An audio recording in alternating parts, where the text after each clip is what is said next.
How's everyone doing? Today I'll be doing another Random Horror Blu-ray shelf, and this will be Random Horror Blu-ray shelf number 5. And as always, if you've seen these movies, definitely let me know what you think of them. And if you have any horror Blu-ray recommendations for me to pick up, let me know. And here is the horror Blu-ray collection. Right there, that bookcase. And then I have a few more, a little bit of everywhere. I need to get one more shelf for the bookcase, but here it is. I've done the first 4 already, so if you haven't seen them, you can go ahead and look for that on my channel. But let's go ahead and go on to the 5th shelf right here. And they're not alphabetized, which is why it's random. And once I do get the extra shelf right there, and I might need another bookcase, then I'll start to alphabetize them, and I can't wait to do that. My OCD's killing me for that. But first up is Dario Argento's Inferno, part of the Three Mothers trilogy from Blue Underground. I really did enjoy that one, but I didn't like Mother of Tears at all. I wasn't a fan of that one. Cat's Eye from Stephen King, enjoyable anthology. Really, I think the only one that's horror is the last segment. They all have Drew Barrymore in some form, but she was mostly in the last segment. And she was also in Firestarter from Stephen King. But I really enjoyed the Troll segment. It's the one I remember the most. Like, I watched it a bunch when I was a kid.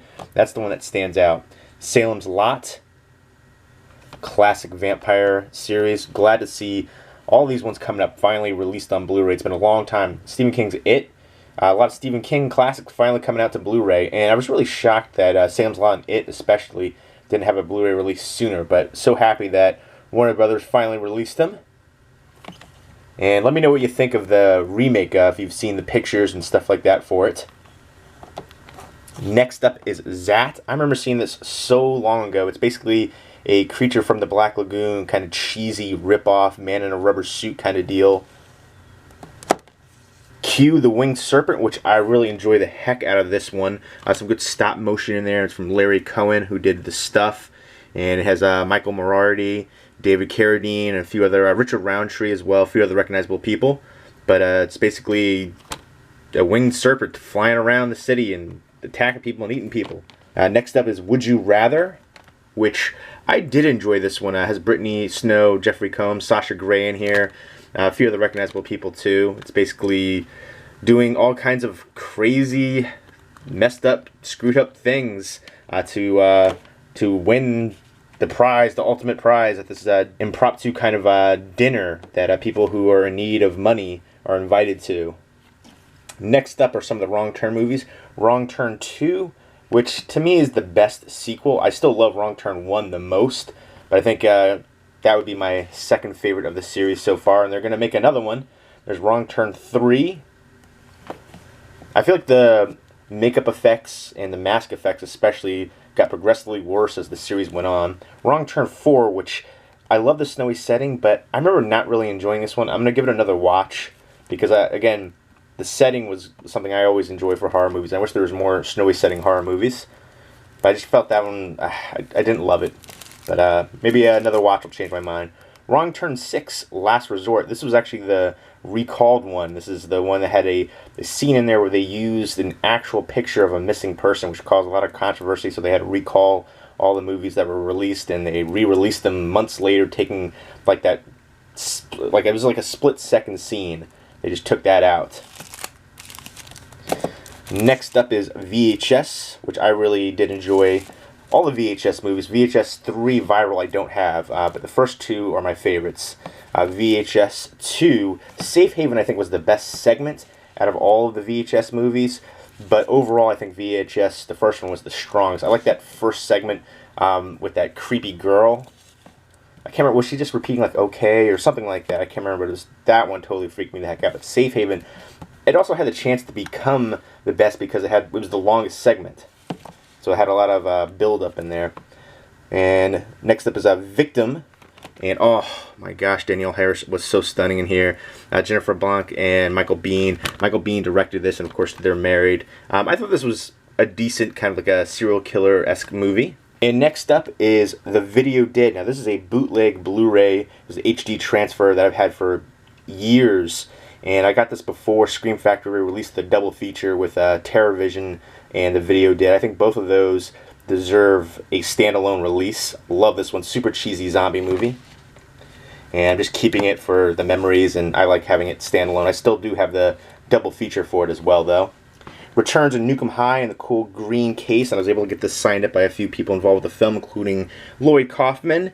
And I do wish that the other people would have signed in like silver Sharpie, because you can barely see some of the signatures because of the black border and stuff. At least Lloyd Kaufman signed right in the front right there, so you can see it a little bit more. But yeah, I love the green case. I wish they would do that more. And Troma for me is like kind of hit or miss. Some are cheesy fun, others are just a little too cheesy. Rigor Mortis. Ricky-O, the story of Ricky. This is such a incredibly cheesy, gory, bloody, ridiculous movie. It's so over the top, but it's so much fun for me personally. I love the heck out of it. This is one of those movies that you just put on and have some popcorn and beers to and just enjoy the heck out of. Its heads are bursting, people are punching through stomachs. It's ridiculous and bloody. Awesome. The Ring, and I love this. This is the lenticular slipcover exclusive to Best Buy. I remember this one freaking me the heck out. I saw it in the movie theaters when it first came out, and I actually prefer it over the original. One of the few remakes that I prefer over the original. And Rosewood Lane, and I was able to get this signed up by a few people involved with the film. Right there. And I didn't love Rose McGowan's performance in here, but I did love the concept of it with the lead creepy guy right there, and especially the ending. Next up is Mirrors with Kiefer Sutherland. I thought that was really creepy and atmospheric. Misery, all-time classic right there. Again, I love snowy settings. The Mist, and this is the 2-disc edition, which has the black and white version. I know a lot of people, said they loved the ending. I didn't love the ending. I saw that coming a mile away, and besides that, I really did enjoy it, though.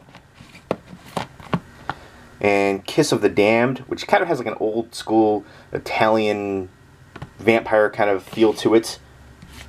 Kind of a neo-noirish, but a new school style added as well. Next up is The Children. Kind of a killer kid movie. Kind of reminds me of Pontypool a little bit, but with children.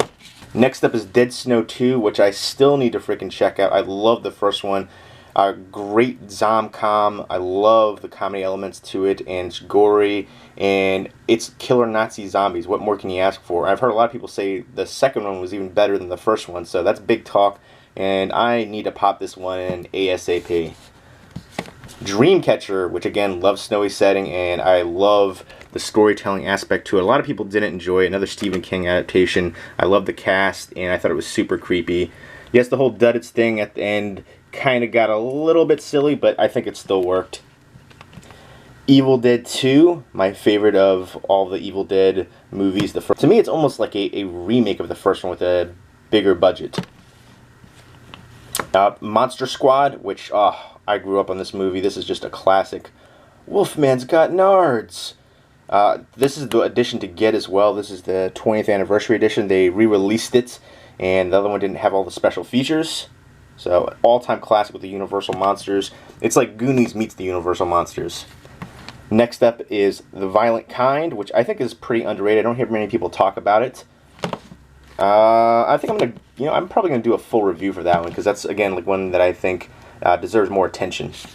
Visible Scars, which I still need to check out. Has Tom Sizemore. Warm Bodies, which was kind of like Romeo and Juliet, but zombie version. And oh my gosh, the girl in there, I think it's Teresa Palmer, I believe her name is. She is so freaking stunning. And I love the soundtrack to this, but some good comedy elements to it as well. Next up is Piranha. This is the Canadian cool pop-out slipcover edition right there with Ving Rhames. Love that slipcover. I think I actually like the second one a little bit more, which I know I'm in the minority on that one, but David Hasselhoff really made that one for me, and it was just a little bit cheesier and more self-aware. I felt like the first one they tried a little bit too hard. Next up is Night of Dark Shadows, which is a kind of gothic vampire, and there's a little TV show as well, and I was able to get this signed up by the actress who played Angelique. No One Lives, which I think is an underrated movie too. I thought this was an awesome performance from Luke Evans. Some of the scenes in there were just really cool. I love the ending and the way that it plays out. The Nun, Thomas. Very sad that Anton Yelchin passed away. Young, talented actor, and I always talked about this one being very underrated. Love that slipcover too. I thought it was a really unique film. I saw parts of the ending coming, but it still worked. And that's one of those things that I think is rare. If you can predict something that happens in the movie, especially the ending, and you're still moved by it, that's something special right there. Next up is the double feature of Open Water and Open Water 2, which I haven't seen either of them yet. I need to pop that one in. Orphan, which this one is one of those ones, I knew right away there was going to be a twist, and I thought the whole time that's what the twist was, and I was right, but it still worked for me, and I love the heck out of this one. Again, I think this one is definitely a special one. The score was fantastic as well. Great performances. Next up is Outpost. Black Sun. Nazi zombies right there. I think there's 3 of these ones now of the Outpost series. And I don't know if... I think the first one doesn't have a Blu-ray release, but I think the first one was the best one. The Pact, which I think is underrated as well. It's a kind of a love it or hate it movie. At first it starts out kind of like a ghost movie, but it kind of twists into something a little bit different. But it had great atmosphere in it. And next up is Pandorum. Kind of reminds me a bit of Event Horizon. Great sci-fi horror movie. Definitely recommend this one. Very creepy and atmospheric. And it has a sense of paranoia as well all throughout. Paranormal Activity 2, which is probably my favorite of the Paranormal Activity movies, because stuff actually happens in this movie. The first one, there's like nothing, and then like a cheap jump scare at the very end. I'm not big into these kind of movies, or the found footage genre in general. There's very few that I like. But of the PA movies, that's my favorites. Next up is a double feature of The Skull and The Man Who Could Cheat Death. Some good Pierre Cushing and Christopher Lee films right there. And sometimes I do like standalone releases, but then other times I feel like, it reminds me of the old Midnight Movies, MGM releases. I do like when they're kind of fitting and you can have like a double feature. And that's one of those ones that I think fits well. Wolf Cop, which was such cheesy entertainment, popcorn fun. Love the heck out of this one. Horror comedy with a cop turning into a werewolf. Stage Fright, which I still need to check out. I love the old school Stage Fright. Mutants, which is a fantastic infected movie. This is Region B locked. I got it from Germany. This deserves a Region A release. Incredible French infected movie that I never hear anybody talk about. I've mentioned this tons of times, but this deserves way more recognition. One of the better infected movies out there. Great gore and great tension all throughout. Just palpable and just incredibly underrated in my opinion. Love this movie. Next up are some Gamera movies. This is Gamera trilogy right here, triple feature, Guardian of the Universe, Attack of the Legion, and Revenge of Iris. And then 4 movie sets right here. Gamera vs. Guron, Gamera vs. Jiger, Gamera vs. Zygra, and Gamera vs. Super Monster. And then Gamera vs. the Giant Monster, Gamera vs. Baragon, Gamera vs. Gaios, and Gamera vs. Virus. And I've only seen a couple of those ones. I do like some of the like Godzilla and Gamera kind of giant monster movies. I need to check more of them out. Necromantic 2 and Necromantic 1 from Cult Epics. And the first one is limited to 10,000 and the second one is limited to 5,000. I know Arrow Video released those on the spiffy special edition sets as well. The Innocents, which I was actually really surprised with this one. Kelly Riley, who is fantastic. She was in Eden Lake. Loved her in that one. That also had Michael Fassbender. I would highly recommend the heck out of Eden Lake. But this one right here, I wasn't expecting to enjoy it. But it's kind of like a teen horror, if you will. But I liked it more than I thought I would. And next up is The Fog. Absolutely love this one. Classic John Carpenter movie. And love that cover artwork too. Always remember enjoying that one as a kid. I remember the title screen always popping out to me. A great ghost story. The Fourth Kind is probably one of the movies that freaked me out the most. Again, alien abduction movies is the subgenre that freaks me out the most. Then, you know, killer kids and killer dolls also. But yeah, some of the scenes in here were super, super creepy. And this was hard to find with the slipcover too. So glad I got that. And next up is Friday the 13th, Part 3, 3D. And I was able to get this signed up by Richard Broker before he passed away. May he rest in peace. And this was actually the first one where you see Jason in the mask. And next up is Freaked. This movie is so ridiculous and over the top. I love the cast in there. You've got Mr. T right there, Brooke Shields, Just so ridiculous with the characters, but just a lot of cheesy fun in here. Alex Winter, Randy Quaid, a bunch of recognizable people. Bobcat Goldthwait. This one was just so much fun, honestly. So cheese-tastic, I love it. Next up is From Beyond. This is a fantastic H.P. Lovecraft adaptation, and it's my favorite Stuart Gordon film as well. I know everybody usually picks Reanimator, and I love Reanimator, but for me, From Beyond is just that great blend of sci-fi and horror, and a great cast as well. Look at that, come on. That just screams super creepy, and it just always stayed with me, and I watched this one the most out of all the Stuart Gordon films. So there you go. There is Random Horror Blu-ray Shelf number 5. I think it's kind of interesting to see, just randomly putting them on the shelves and what ends up together. So nothing's alphabetized as of yet, but I can't wait to finally do that once I get the extra shelf. And I think I might need an extra bookcase for it as well. But I hope you guys enjoyed that, and let me know if you've seen the movies and what you think of them, and if you have any horror Blu-ray recommendations for me to pick up. And let me know if you want to see more of these Random Horror Blu-ray Shelf videos, because I have a few more to do, and then maybe I'll do like a full collection, and I do have the horror DVD collection as well over there. Those are all horror DVDs over there, and then the rest of the collection right there, and I've got stuff all over the floor, just about everywhere. So there you go. There is the Random Horror Blu-ray Shelf number 5. Hope you guys enjoyed this video, and hope everybody's doing well. Take care.